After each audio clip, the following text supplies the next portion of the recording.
নমস্কার বন্ধুরা, সময় কিচেনে আপনাদের স্বাগত। আজ আমি খুবই স্পেশালভাবে মূলোর রেসিপি আপনাদের সঙ্গে শেয়ার করে দেখাবো। মূলোর রেসিপি হয়তো সবাই তৈরি করতে জানেন, কিন্তু আমি কিভাবে তৈরি করি তা আপনাদের সঙ্গে শেয়ার করব। এর জন্য আমি তুলে নিয়েছি আমার এই ছাদ বাগান থেকে কিছু পরিমাণে মূলো। এখন ধুয়ে ভালো করে পরিষ্কার করে কেটে নিচ্ছি। আর বন্ধুরা, এই রেসিপিটির জন্য আমি নিয়ে নিচ্ছি 6 পিস রুই মাছ। এখন বন্ধুরা, আমি মাছটাকে ভালো করে মেখে নেবো। এর জন্য দিয়ে দিচ্ছি হাফ টিস্পুন লবণ ও হাফ টিস্পুন হলুদ গুঁড়ো। লবণ আর হলুদ গুঁড়ো ভালো করে মেখে নেব, যাতে করে মাছের গায়ে খুব ভালো করে লেগে যায়। এখন আমার মাছগুলোকে ভালো করে মাখা হয়ে গেছে, রেখে দিচ্ছি 10 মিনিটের জন্য রেস্টে। আমি এখানে মূলোটা কেটে নিয়েছি। এখন দিয়ে দিচ্ছি সামান্য পরিমাণে লবণ দিয়ে ভালো করে মূলোটা মেখে নেব, যাতে করে মূলোর গন্ধটা চলে যায়। মাখা হয়ে গেলে রেখে দিচ্ছি 5 মিনিটের জন্য। 5 মিনিট পরে আমরা মূলোটাকে ভালো করে ধুয়ে নেব। এখন বন্ধুরা, উনানে একটা কড়াইতে তেল গরম করতে বসেছি। তেল গরম হলে দিয়ে দিচ্ছি মেখে রাখা মাছ। আমি এখানে একটা একটা করে সবগুলো মাছ দিয়ে দেব। এই সময় কিন্তু গ্যাসের ফ্লেমটি মিডিয়ামে থাকবে। মাছের এক একটা পাশ ভাজতে আমাদের 1 থেকে 1.5 মিনিট সময় লাগতে পারে। মাছের একটা পাশ ভালো করে ভাজা হয়ে গেছে, আমি উল্টে দিচ্ছি যাতে অপর পাশটাও ভালো করে ভাজা হয়ে যায়। এইভাবে ভালো করে মাছের এই পাশ ও পাশ ভালো করে ভেজে নেবেন। আমার মাছটি ভাজা হয়ে গেছে, এখন আমি তুলে নিচ্ছি। এখন বন্ধুরা, আমি ওই মাছ ভাজা তেলের মধ্যে দিয়ে দিচ্ছি 2টো মিডিয়াম সাইজ আলু। এখন বন্ধুরা, দিয়ে দিচ্ছি সামান্য পরিমাণে লবণ দিয়ে ভালো করে মিশিয়ে নেব। আমার ঘরে ছোট একটা বাচ্চা আছে, এর জন্য আমি আলু ব্যবহার করছি, আপনারা নাও ব্যবহার করতে পারেন। এখন বন্ধুরা, একটা ঢাকনা দিয়ে ঢাকিয়ে দিচ্ছি যাতে করে আলুটা সিদ্ধ হয়ে যায়। 1 থেকে 2 মিনিট পর দেখুন ঢাকনাটা খুলে নিচ্ছি। এখন আবারও নেড়েচেড়ে মিশিয়ে নেব।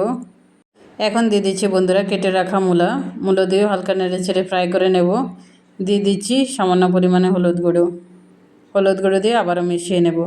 আবারও ঢাকনা দিয়ে ঢাকিয়ে দিচ্ছি যাতে করে মূলা আর আলুটা ভালো করে সিদ্ধ হয়ে যায়। এখন আবার ঢাকনাটা খুলে নিচ্ছি। এখন আবারও নেড়েচেড়ে মিশিয়ে নেব। দেখুন বন্ধুরা, আমাদের মূলা আর আলুটা অনেকটা ভাজা হয়ে গেছে, আমি এখন তুলে নিচ্ছি। এখন বন্ধুরা, ওই মূলা ভাজা তেলের মধ্যে দিয়ে দিচ্ছি কেটে রাখা মিডিয়াম সাইজ পেঁয়াজ দিয়ে আবারও ভালো করে মিশিয়ে নেব। এরপর ভালো করে ফ্রাই করে নিচ্ছি। পেঁয়াজটা হালকা নরম হয়ে আসলে দিয়ে দিচ্ছি হাফ টিস্পুন আদা রসুন বাটা। এরপর আবারও ভালো করে মিশিয়ে নেব। এখন দিয়ে দিচ্ছি হাফ টিস্পুন লবণ। কালারের জন্য বন্ধুরা দিয়ে দিচ্ছি হাফ টিস্পুন হলুদ গুঁড়ো। এখন ঝালের জন্য দিয়ে দিচ্ছি 1 চামচ লঙ্কা গুঁড়ো। দিয়ে দিচ্ছি হাফ টিস্পুন জিরা গুঁড়ো, হাফ টিস্পুন গরম মশলা গুঁড়ো। এরপর সমস্ত মশলা খুব ভালো করে মিশিয়ে নেব এবং ফ্রাই করে নিচ্ছি। মশলাটা যাতে ফুরে না যায়, এর জন্য দিয়ে দিচ্ছি সামান্য পরিমাণে জল দিয়ে আবারও মশলাটিকে ভালো করে কষিয়ে নেব। এইভাবে যদি মশলাটিকে কষানো হয় তাহলে দেখবেন তরকারির কালার খুবই সুন্দর আসবে। এখন দিয়ে দিচ্ছি বন্ধুরা একটা মিডিয়াম সাইজ টমেটো কুচি করে। টমেটো দিয়ে আবারও ভালো করে নেড়েচেড়ে কষিয়ে নেব। আপনারা চাইলে এখানে টমেটো পেস্টও ব্যবহার করতে পারেন। টমেটোটা যাতে ভালো করে সিদ্ধ হয়ে যায়, এর জন্য ঢাকনা দিয়ে ঢাকিয়ে দিচ্ছি 1 থেকে 2 মিনিট।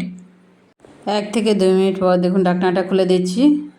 আমাদের টমেটোটা অনেকটাই সিদ্ধ হয়ে গেছে। এখন আবারও ভালো করে নেড়েচেড়ে কষিয়ে নেব মশলাটি আমাদের ভালো করে কষানো হয়ে গেছে। এখন দিয়ে দিচ্ছি আগে থেকে ভেজে রাখা আলু আর মূলো দিয়ে আমরা আবারও 1 থেকে 1.5 মিনিট ভালো করে কষিয়ে নেব। আলু ভালো করে কষানো হয়ে গেলে দিয়ে দিচ্ছি পরিমাণ মতো জল আপনাদের এখানে বেশি কম লাগতেই পারে, আপনারা আপনাদের প্রয়োজন অনুসারে জল দেবেন। আমি এখানে 1.5 কাপ জল ব্যবহার করেছি। এখানে খুব বেশি জল ব্যবহার করার প্রয়োজন নেই, কারণ আলু মূলা আগে থেকে আমরা ভেজে রেখেছিলাম।